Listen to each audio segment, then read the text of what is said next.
اندراجات کرتے کرتے حاجی طارق کی سب مشینوں کے نام یاد ہو گئے ہیں اور روز کی ملاقاتوں نے مجھے ان کی صفتوں کا شناسہ کیا۔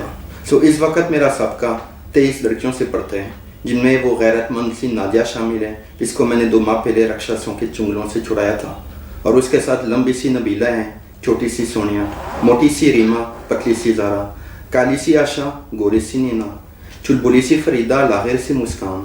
خاموش سی ثنا، باتونی سی چندہ، ہانسمکھ سی رانی، اداس سی شمائلہ، شرابی سی انجلی، چرسی سی سائمہ، ناراض سی یاسمین، سلاجو سی نشا،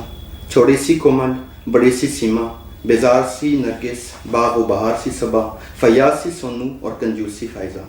میں ابھی بھی لڑکیوں کے سامنے شرماتا ہوں، خاص طور پر اس وقت جب وہ نائٹوں سے لوٹ کر اپنے نوٹ جمع کرنے کے لیے دفتر میں حاضر ہوتی ہیں۔ وہ میری رجسٹر کے آگے ناراض سی شکلیں بنا کر کھڑی ہوتی ہیں اور اپنے بیگ یا برا سے اپنے نوٹ برآمد کر کے میری رجسٹر پہ پھینک دیتی ہیں۔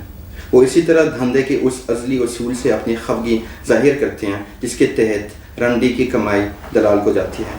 یہ اصول ان سے کبھی ہضم نہیں ہوا، لیکن وہ بحث مباحثہ سے پرہیز کرتی ہیں، وہ خاموشی سے احتجاج کرتی ہیں، وہ دراصل محتاط ہیں۔ انہیں پتہ ہے کہ میں نے اپنی رجسٹر کے نیچے اپنا پستول رکھا ہے اور میں ان کی بے زبان ناراضگی کا بدلہ دینے کی خاطر ایک ظاہری اکتاہٹ سے ان کے نوٹ گنتا ہوں۔